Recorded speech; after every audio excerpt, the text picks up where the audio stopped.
Hello, welcome back to Fred in the Shed. As you can see, we're not in a Radio Shack today, and that's because we've got this big boy on the table to review. This is the AFERY P110. This is a 1200 watt or 25 amp DC portable power station that was sent in for review. AFERY contacted me a while ago now and said, Fred, we supplied these portable power stations or portable battery packs to ham radio operators. Is it something that you'd like to show on your channel? And I thought, yeah, something like this might suit CBDXers, people that carry leisure batteries around. This is probably more convenient, has a lot more outputs. So I said, yeah, okay, I'll do it. And they said, okay, Fred, well, we've looked on your channel and we'll send you the model that we think's appropriate. And they sent this one. This is quite a big model. It's a sort of mid-range for what they do, but it is 25 amps output, which means in theory you could power a HF radio at 100 watts using 25 amps. It's probably an overkill. Well, in fact, it is an overkill. If it was my money that I was spending, I would go for the entry model, which is the P10. And there's quite a few reasons I do that. A, it's about half the price of this one. And with discounts on the website, they do run these discounts. Typically comes in about £250, which I think is more affordable. But I think that would be perfect for CB because it's lighter as well, 6.25 kilograms compared to 13.3 kilograms on this one. This one weighs about the same as a car battery. So the smaller one is probably just about luggable up the side of a hill. The smaller version obviously doesn't have the same output. It will only output 10 amps, but I think 10 amps DC is perfect for CBDXing. I'm sure you could probably you could run a 6900 on it. You might maybe just run a 9900 or QT 860 or Q280 radio if you make sure that you turn the power down slightly.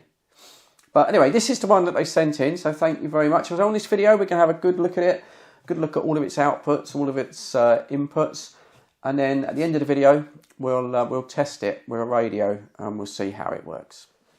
So as always, let's see what comes in the box, and be warned, if you order one of these things, it is a pretty substantial box. I was quite surprised when the guy dropped this on my doorstep. Right, in the box then. Firstly, instruction manual booklet. You know I quite like easy instruction manual booklets. This is superb, really. Covers everything. There's not that much to it when you get into it, but all of the plugs, all of the sockets, how to power up solar panels, how to charge the unit, specifications, and everything else. We'll get into that in a moment. But yeah, a very nice instruction booklet. Also comes with a splash-proof bag here for keeping the unit dry if you're going to be using it outside. Standard warranty on the unit as it comes is 5 years, but by registering the product you can extend it to 7 years, which I think is quite good. Little case here for your charging cables. Now then, when it comes down to the cables, very easy 3-pin UK plug, because we've got the UK version here, plugs into the side of the unit. Takes, I believe, about 1.5 hours if the unit is completely dead. My unit here, it had about 30% battery when I got it. I plugged it in, I was quite surprised. It charged really, really quick. Within 40 minutes, it was showing a 99% charge, and that's basically where I stopped. So yeah, very quick to recharge. Now the next lead that you get is a DC jack at the end. I think this was called a XC90 or something.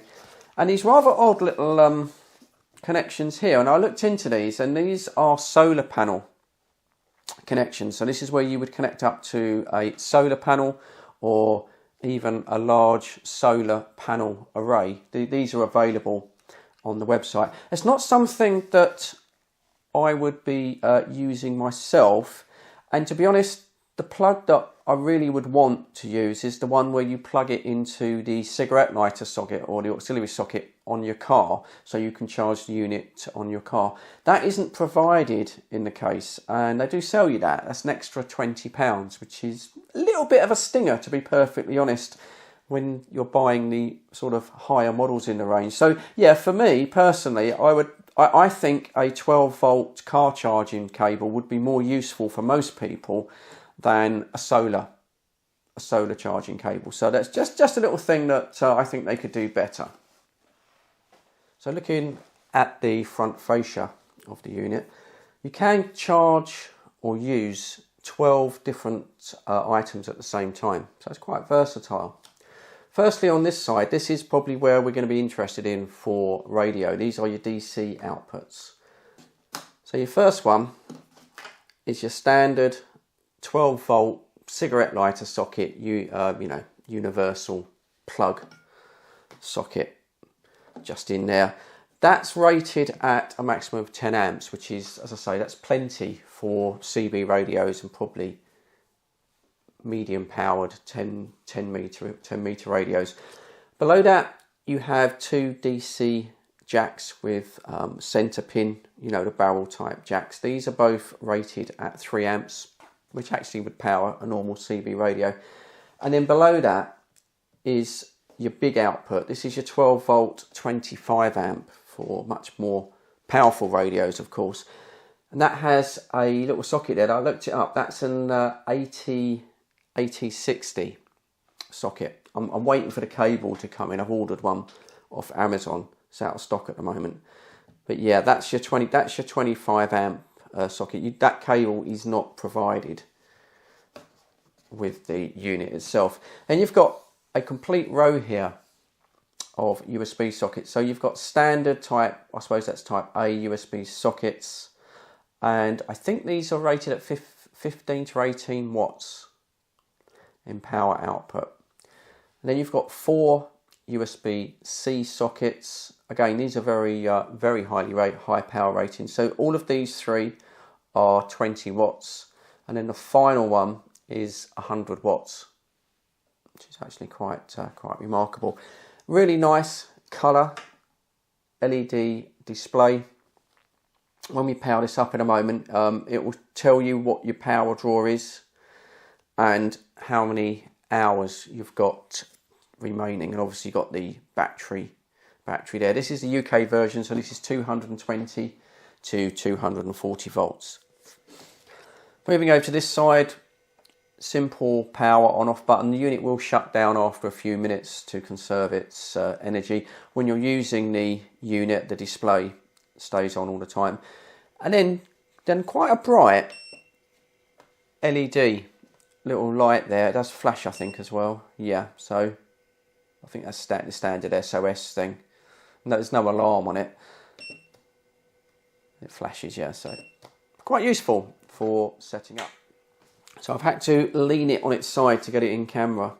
So on this side is your power inverter. These are your 220 to 240 3-pin outputs. Now this particular model, as I say, this one is rated at a maximum of 1200 watts. 1200 is quite a lot actually. I mean, to give you an idea, I looked up, I think my microwave's about 700 watts. So I could run a microwave off it. And obviously lighting, all of my lighting in the house is LED now, like yours will be. So it actually run the whole house as far as lighting goes. On the other side, this is the input, if you like. This is your charging options. So you've got 2 options. You've got the DC input and the mains AC input. Again, there's a little flap. Hopefully you can see it on the camera, and that's where you simply plug in your mains cable, or that solar cable you've got there, or the optional battery cable, and you can charge it then from the socket on your car. And there's a protection overload cut out there, just in case that you do ask too much of it. One thing I forgot to mention is that you can use the power bank as a uninterrupted power supply, a UPS. What I mean by that is you would keep it permanently charged in the mains, And on the output side, you would plug in something like, let's say, a computer terminal or maybe your Wi-Fi, something you want to keep going in the event of a power failure. If the power does cut off, there's no break. This will instantly power that device. Finally, one more thing I ought to mention is that Afrey do offer a 30-day money-back guarantee. If for any reason it doesn't fit your requirements, you can pack it up, send it back up to 30 days and get your money back. So just going to do a very, very basic test here. I've got this very bright LED work lamp. It says it's rated at 50 watts. I'm just going to plug it into the side of the unit. There is a separate switch, so it doesn't instantly come on. I'll need to move it out of the range of the camera though, because it will wipe out the display. This is very, very bright, this. So I'm just going to switch it on now. There we go. That is super bright. So I'm just going to take it off camera. And yeah, there we can see. Hopefully you can see that on the display. Let me just zoom in a little bit. So here you go then. You can see that we're drawing 48 watts from the power bank. We've got approximately 12 hours run time on that light. Now, if you went...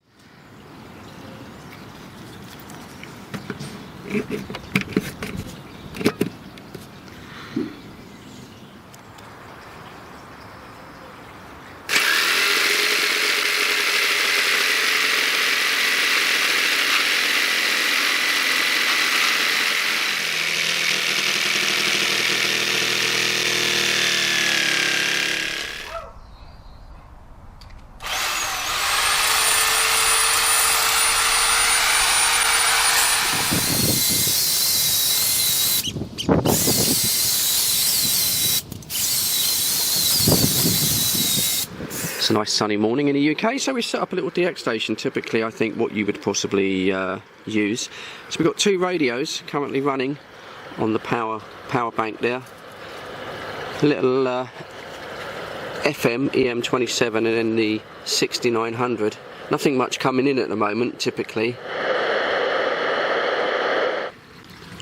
But it's absolutely running that fine. You can't see the display. I'll see if I can zoom in a moment, but the two radios, and also charging my phone and charging my little Retivest dark side PMR, it's just pulling 9 watts at the moment, and it's telling me that there's 41 hours remaining. Also got my laptop connected at the moment. It's just charging the battery, it's not switched on, but 40 hours remaining is pretty impressive. Connection wise, as you can see, I'm just using the two USBs, hopefully you can see that, and the 10 amp and the 25 amp supplier. The 25 amp would easily run a more powerful radio than the 6900. You could run a HF radio, as I say, at full power. Right, let's do a radio test. Let's see what the 6900 draws on full power. So that's at the moment, that's on the FM, that's set to 40 watts. Full power. It's very, very reflective, this screen, so I'm going to have to do my best to show you. Hopefully you can see that. Yeah, I think you can. So with the 6900 just at idle receiving, it's pulling just 4 watts, and on receive we've got 49 hours of consistent use. I'm going to just try and key the microphone up now. There you go.